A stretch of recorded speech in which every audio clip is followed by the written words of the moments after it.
बेंगलुरु चेन्नई के बीच 3 घंटे की यात्रा का सपना फिर से अधूरा। कानूनी अड़चनों के कारण 17,000 करोड़ रुपए का एक्सप्रेसवे को तीसरी बार डेडलाइन चुकाने की कगार पर पहुंचा दिया है। आखिर जमीनी अधिग्रहण से लेकर के कोर्ट केस तक क्यों बार बार पटरी से उतर रही है बेंगलुरु चेन्नई एक्सप्रेसवे की परियोजना। आइए जानते हैं इन सारे घटनाओं का मुख्य कारण क्या है। सबसे पहले अगर देखा जाए इसके यहाँ पर चर्चा की खबरों में, तो ये खबर बेंगलुरु चेन्नई एक्सप्रेसवे परियोजना का है, जहाँ पे तीसरी बार फिर से ये अपनी समय सीमा से बहुत ही पीछे यहाँ पे चल रही है।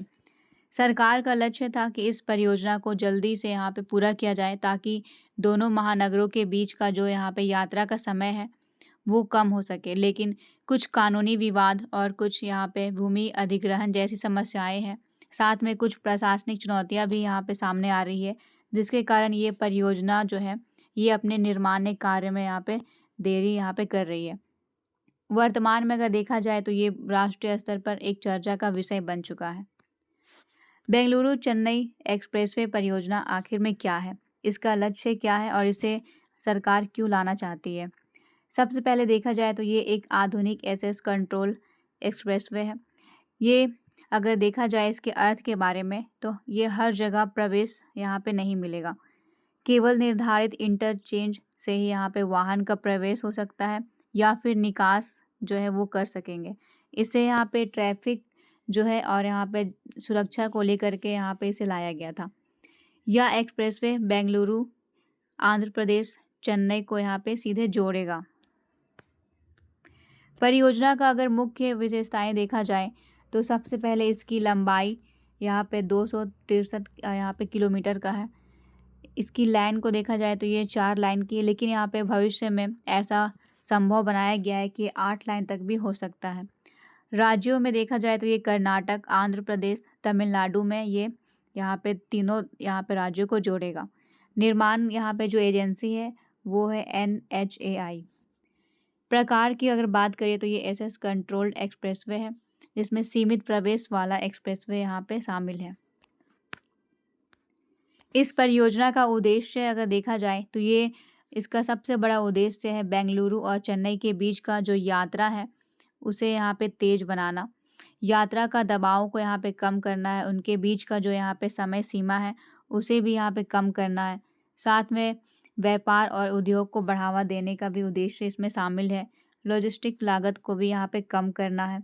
दक्षिण भारत में आर्थिक विकास की यहाँ पे जो गति है उसे भी बढ़ावा देना इसका सबसे बड़ा उद्देश्य है। इस परियोजना की आवश्यकता आखिर में क्यों पड़ी? सरकार ने इस परियोजना को लागू करने के लिए किस लिए इसका यहाँ पे निर्माण कार्य को एक आधार बनाया?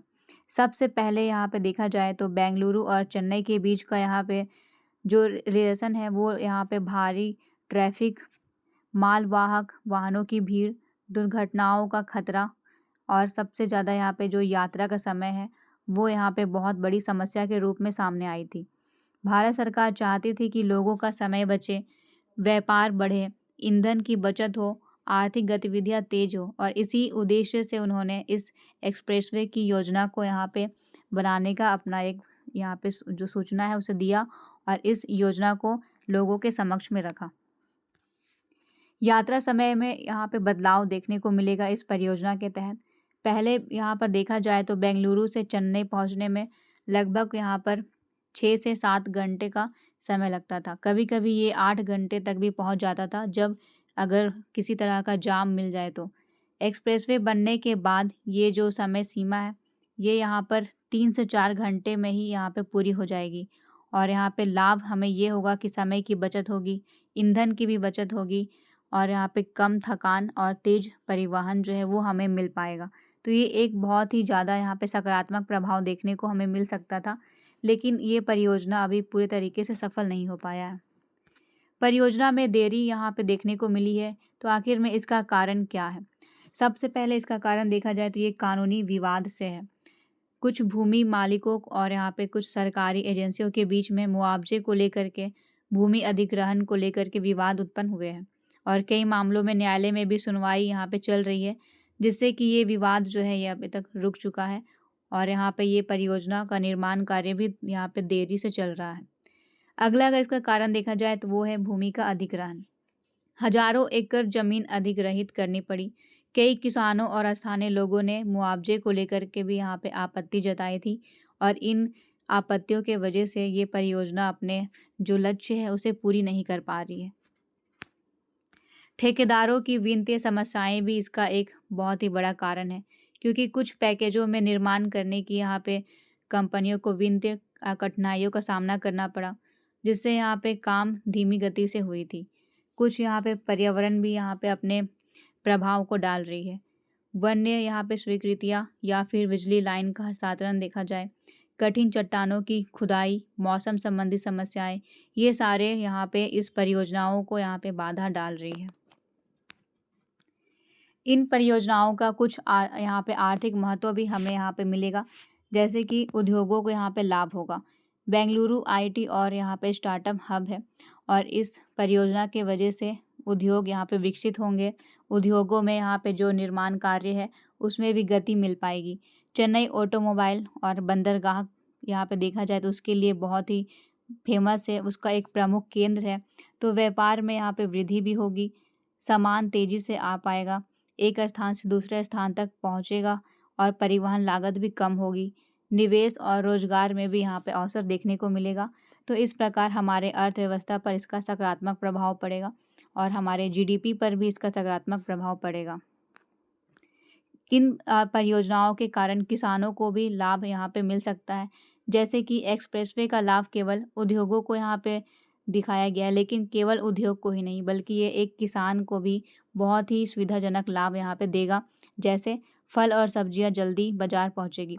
अगर देखा जाए कभी कभी अगर कोई किसान अपने माल को शहरों में पहुँचाता है और उस दौरान उसके माल यहाँ पे अगर जल्दी यहाँ पे ख़राब होने वाले हैं और सड़कों पर जाम लगी हुई है, तो उसके वजह से उसका यहाँ पे जो माल है वो ख़राब हो सकता है और फिर उसे यहाँ पे भारी नुकसान का सामना करना पड़ेगा। लेकिन इस परियोजनाओं का यहाँ पे निर्माण होने से फल और सब्जी जैसी जो जल्दी ख़राब होने वाली वस्तुएं हैं, तो ये जल्दी से अपने बाज़ार तक पहुँच पाएगी। ख़राब होने वाले उत्पाद यहाँ पे सुरक्षित रहेंगे, किसानों को बेहतर कीमत यहाँ पे मिल पाएगी और ग्रामीण क्षेत्रों में नए बाज़ार भी विकसित होंगे। तो ये परियोजना किसान के लिए भी एक यहाँ पे सकारात्मक प्रभाव को दर्शाता है। रोजगार के अवसर यहाँ पे हमें देखने को मिलेंगे, जैसे कि निर्माण के दौरान इंजीनियर, तकनीशियन यहाँ पे जो भी है मजदूरों को भी रोजगार मिलेगा, क्योंकि अगर किसी भी तरह का कोई भी निर्माण यहाँ पे होता है तो उसके निर्माण में बहुत सारे लोगों की आवश्यकता होती है। इंजीनियर्स यहाँ पे काम करने के लिए मजदूर की आवश्यकता होती है, तो ये एक तरीके से रोजगार का बहुत ही यहाँ पे बड़ा सृजन होगा और रोजगार के सृजन होने से लोगों को यहाँ पे नौकरी मिलेगी, उनकी वेतन यहाँ पे बढ़ेगी और ये हमारे देश को एक अच्छा यहाँ पे प्रभाव दर्शाएगा। निर्माण के बाद होटल, ढाबे, वेयरहाउस, लॉजिस्टिक कंपनियाँ, ये सारी चीज़ों का यहाँ पे निर्माण होगा, क्योंकि सड़कों के किनारे बहुत सारे यहाँ पे स्थान ऐसे होंगे जहाँ पे जितने भी ग्रामीण क्षेत्र के लोग हैं या फिर उन इलाकों से संबंधित लोग हैं, वो अपने रोजगार को चलाने के लिए छोटे मोटे होटल या ढाबे यहाँ पे खोल सकते हैं और ये अपने रोजगार को आगे बढ़ा सकते हैं और कुछ अन्य भी यहाँ पे नए रोजगार भी यहाँ पे आ सकती है।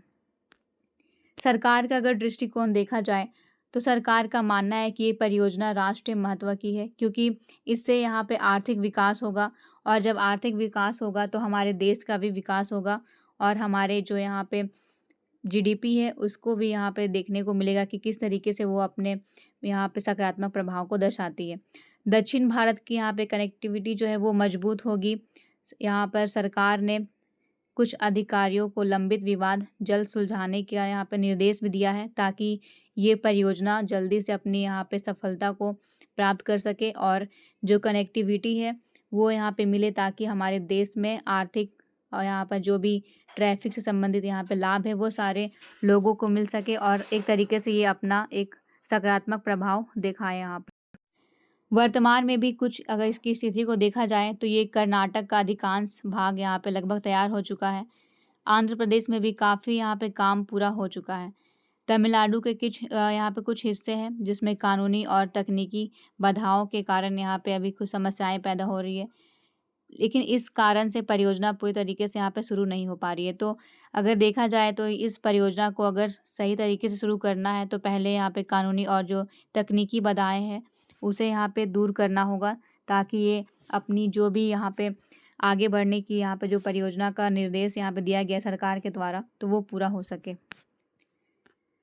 यहाँ पे पर्यावरण से संबंधित भी कुछ चिंताएं हमें देखने को मिलेगी, जैसे कि कुछ विशेषज्ञों का यहाँ पे दर्शाया गया है कि पेड़ों की कटाई के कारण यहाँ पे समस्याएं उत्पन्न हो सकती है, वन्य जीव प्रभावित हो सकते हैं, पर्यावरण पर दबाव बढ़ सकता है, और ये परियोजना एक पर्यावरण के लिए सुरक्षा का यहाँ पे उपाय यहाँ पे अगर देखा जाए तो वो सही तरीके से जोड़ने के लिए यहाँ पे एक गंभीर चिंता के रूप में हमारे सामने प्रकट हुआ है। क्योंकि अगर हम किसी परियोजना को यहाँ पर अगर बनाने का योजना यहाँ पर तैयार करते हैं, तो उसके लिए हमें बड़े भूभाग की आवश्यकता होती है, और इसमें पेड़ों की कटाई की जाती है, और इसका प्रभाव वन्य जीवों पर भी पड़ेगा, क्योंकि उनका आवास पेड़ों पर ही होता है। वे वन्य जीव अपने आवास के लिए यहाँ पे भटकेंगे, और फिर उनका यहाँ पे प्रवासन शहरों की ओर होगा, और जब वन्य जीव शहर की ओर आएंगे तो फिर यहाँ पर वाहनों से उनकी यहाँ पे मौत भी हो सकती है। ये हमारे पर्यावरण को यहाँ पे प्रभावित करेगा। भारत की अर्थव्यवस्था पर भी यहाँ पे प्रभाव देखने को मिलेगा, जैसे कि ये जो एक्सप्रेसवे है, ये दक्षिण भारत के आर्थिक गलियारे को मजबूत करेगा, लॉजिस्टिक लागत को यहाँ पे कम करेगा, जीडीपी वृद्धि में योगदान देगा। मेक इन इंडिया का जो हमारा यहाँ पे भारत का एक सबसे बड़ा महत्व है, इसे भी ये समर्थन में देगा। लेकिन अगर हम देखें यहाँ पे तो कुछ चुनौतियाँ भी हमारे सामने आती है, जैसे कि चुनौतियों के रूप में भूमि अधिग्रहण, कानूनी विवाद, लागत वृद्धि और पर्यावरणीय चिंताएं। लेकिन अवसर के रूप में अगर देखा जाए तो तेज यात्रा, आर्थिक विकास, रोजगार और बेहतर कनेक्टिविटी है। तो ये चुनौतियां बनाम अवसर का एक बहुत ही बड़ा मुद्दा यहाँ पे बनता है, क्योंकि एक तरफ तो चुनौतियां भी है, लेकिन दूसरी तरफ हमें इसका सकारात्मक प्रभाव भी देखने को मिल रहा है, और इनके बीच में संतुलन बनाना बहुत ही बड़ी यहाँ पे जिम्मेदारी का काम है। भविष्य के लिए कुछ यहाँ पे संभावनाएं भी दर्ज की गई है, जैसे कि यदि सभी कानूनी विवाद सुलझ जाए और यहाँ पे निर्माण तेजी से पूरा हो, तो फिर दक्षिण भारत का सबसे महत्वपूर्ण सड़क गलियारा यहाँ पे बन जाएगा, और भारत की यहाँ पे जो लॉजिस्टिक्स क्षमता है वो भी बढ़ेगी, और साथ में यहाँ पे व्यापार और निवेश को भी एक बहुत ही बड़ा प्रोत्साहन मिलेगा। इन सारे महत्वपूर्ण बिंदुओं के आधार पर एक निष्कर्ष के तौर पर अगर हम बात करें, तो बेंगलुरु चेन्नई एक्सप्रेस जो है वो केवल एक सड़क परियोजना नहीं है, बल्कि ये दक्षिण भारत के आर्थिक परिवर्तन की आधारशिला है। हालांकि भूमि अधिग्रहण, कानूनी विवाद, पर्यावरण चिंताओं और फिर कुछ निर्माण संबंधी चुनौतियों के कारण इसमें लगातार देरी हो रही है, लेकिन यदि सरकार इन समस्याओं पर अगर अपना संतुलित समाधान निकाले, तो फिर ये अपना जो सफल है उसे प्राप्त कर पाएगा, और फिर यहाँ पे परियोजना व्यापार, उद्योग, पर्यटन या फिर क्षेत्रीय विकास के लिए एक गेम चेंजर के रूप में साबित हो सकता है। तो इसलिए यहाँ पे अगर देखा जाए तो ये परियोजनाओं को अपने यहाँ पे सफलता प्राप्त करने के लिए पहले यहाँ पे संतुलित समाधान जो है उससे यहाँ पे गुजरना पड़ेगा।